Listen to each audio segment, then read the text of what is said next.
அபிஷேக பஞ்சாமிர்தம்னு இருக்குது. அருள்மிகு தண்டாயுதபாணி சுவாமி திருக்கோவில் பழனின்ட்டு போட்டு இதை நம்ம சாப்பிடலாமா?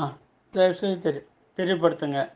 அபிஷேக பஞ்சாமிர்தத்தை முஸ்லிம்கள் சாப்பிடலாமா என்று கேட்குறீங்க. கேள்வி எண் 2405.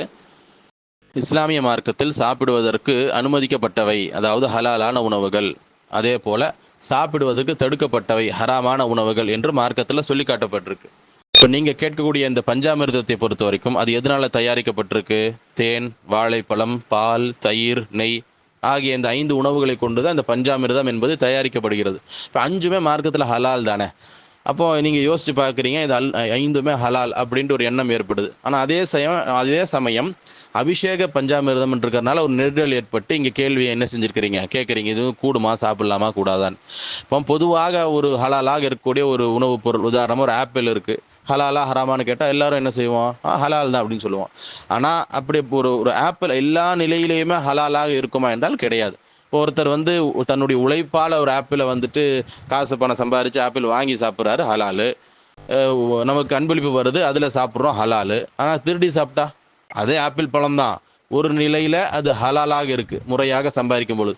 திருடணும் அப்படின்னாக்கா அதே ஆப்பிள் பழம் ஹராம் ஆகுதில்ல. அப்போ மற்ற காரணங்கள்னால ஒரு ஹலாலான ஒன்று ஹராமாகவும் மாறும், புற காரணங்கள்னால ஹராமாகவும் மாறும் என்று மார்க்கத்தில் நமக்கு வேறொரு நிலையும் நமக்கு சுட்டி காட்டப்பட்டிருக்கு.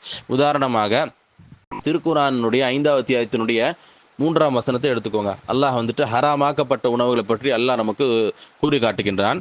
ஹுர்ரிமத் அலைக்குமுல் மைத்தத்து, உங்களுக்கு ஹராமானவைகள் என்னன்னு சொல்லும்போது முதலாவதாக அல்லாஹ் கூறுகின்றான், தானாக செத்து போன பிராணி உங்களுக்கு ஹராம் என்று அல்லாஹ் சொல்கிறான். இப்போ ஆடு, மாடு, முயல் இதெல்லாம் ஹலாலா ஹராமா? நம்ம சாப்பிட்லாம், ஹலால் தான். ஆனால் முறையாக அறுக்கப்பட்டிருந்தால்தான் அப்போ தான் என்ன ஆகும்? அது ஹலால் ஆகும். அதாவே செத்து போயிடுச்சு அப்படின்னா, ஆட்டு இறைச்சி சாதாரண நிலையில் முறையாக அறுக்கப்பட்டிருந்தால்தான் அது ஹலால் ஆகும். ஆனால் அதே ஆடு சும்மா அதே செத்து போயிடுச்சுன்னா ஹராம் ஆயிடுது இல்லை.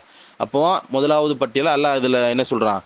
தானாக செத்து போனவை ஹராம் அப்படின்னு சொல்லி அல்லாஹ் சொல்கிறான். ரெண்டாவது என்ன சொல்கிறான்? வல் மைத்தத்து, அது அடுத்து என்ன சொல்கிறான்? வத் தமு, அதாவது ரத்தம் ஹராம் என்று அல்லாஹ் சொல்கிறான். மூன்றாவது அல்லாஹ் சொல்கிறான் வல் அஹ்முல் ஹின்சீரி, பன்றியின் இறைச்சி ஹராம் என்று கூறுகின்றான். நான்காவதாக வமா உஹில்ல லி கைரில்லாஹி பிஹி, அதே போல் அல்லாஹ் அல்லாதவர்களுக்காக சப்தமிடப்பட்டவை இதுவும் ஹராம் என்று அல்லாஹ் சொல்கிறான். அது கூடுதலாக அல்லாஹ் நமக்கு வேறு விஷயங்களும் கூறுகின்றான். இந்த 4 விஷயத்தில் நம்ம கவனிப்போம். இந்த 4 விஷயத்தில் முதலாவது சொல்லப்பட்டுள்ள தானாக செத்துப்போன பிராணிங்கிறது நம்ம என்னன்னு விளங்கிருச்சு. ரத்தம் சாப்பிடக்கூடாது, அதுவும் விளங்கிருச்சு. மூன்றாவது பன்றியை நினைச்சு சாப்பிடக்கூடாது, அதுவும் விளங்கிருச்சு. நான்காவதாக அல்லாஹ் அல்லாதவர்களுக்காக சப்தமிடப்பட்டவைன்னு சொல்கிறாங்க. அப்படின்னா என்ன என்றால், பண்டைய காலத்தில் அந்த அரபுகள் நபி ஸல்லல்லாஹு காலத்தில் எப்படி இருந்தாங்கனாக்கா, அவர்கள் வணங்கி கொண்டிருந்த சிலை தெய்வங்களுக்காக ஏதேனும் ஒரு உணவுப் பொருளையோ ஏதேனும் ஒன்றை படைப்பாங்க. அதை படைக்கும் பொழுதும் அல்லது ஏதேனும் பிராணியை அறுப்பாங்க. அந்த நேரங்களில் என்ன செய்வாங்க அப்படின்னாக்கா, அவருடைய இந்த சிலைகளுடைய தெய்வங்களுடைய பெயர்களை சப்தமிட்டு சொல்லக்கூடிய ஒரு வழக்கம் இருந்துச்சு. அது அவங்களுடைய வணக்க வழிமுறையாக அவங்க பின்பற்றி கொண்டிருந்தார்கள். இஸ்லாமிய மார்க்கத்தில் இறைவன் என்பவன் ஒருவன் மட்டும்தான், ஏகத்துவம் என்பது இஸ்லாமிய கொள்கையாக இருக்கிறது. அப்போ இது மிக முக்கியமான ஒரு கொள்கையாக இருக்கிற காரணத்தினால இவர்களுக்கு நேர்மாறாக, இவர்களுடைய அந்த கொள்கைக்கு நேர்மாறாக இஸ்லாமிய மார்க்கத்தில் நமக்கு கொள்கை இருக்கிற காரணத்தினால அல்லாஹ் என்ன கூறுகின்றான் என்றால், இவ்வாறு சப்தமிடப்பட்டவை அப்படின்னா மற்ற சிலைகளுக்கு அதாவது சிலைகளுக்கு முன்பாக நின்று பூஜிக்கப்பட்ட இந்த மாதிரியான உணவுகள் என்பது ஹராம். அதாவது பிராணி அறுக்கப்பட்டிருந்தாலும் அதுவும் ஹராம் தான். அது ஏதேனும் உணவுப் பொருளை கொண்டு போய் இவங்க படைச்சாலும் சரி அவங்களுடைய தெய்வங்களுக்கு, அதுவும் உங்களுக்கு ஹராம், சாப்பிடக்கூடாது என்று அல்லாஹ் நமக்கு தெளிவாக இதில் கூறி காட்டுகின்றான்.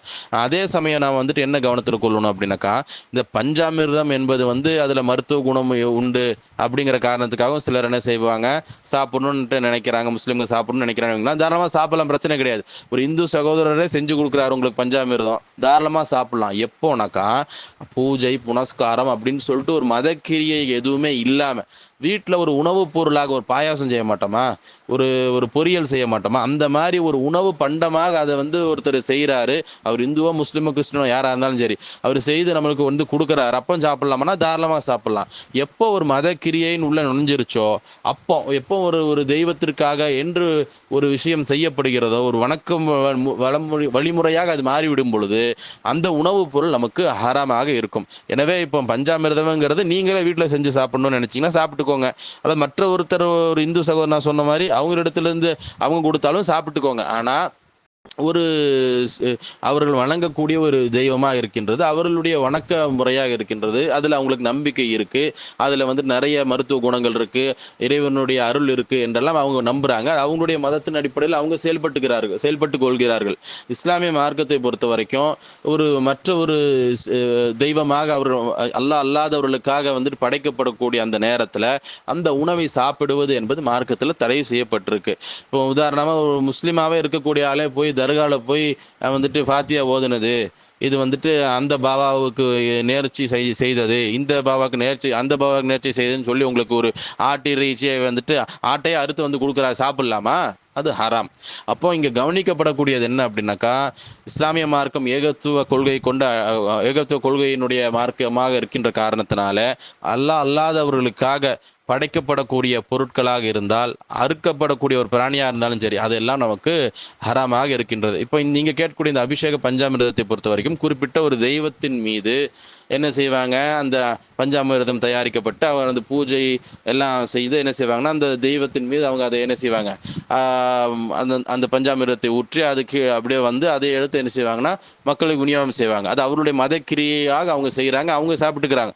ஒரு முஸ்லீமாக இருக்கக்கூடியவர் வந்துட்டு அபிஷேக பஞ்சாமிர்தத்தை சாப்பிடுவது என்பது மார்க்கத்தில் வந்துட்டு ஹராமான ஒன்றாக இருக்கின்றது.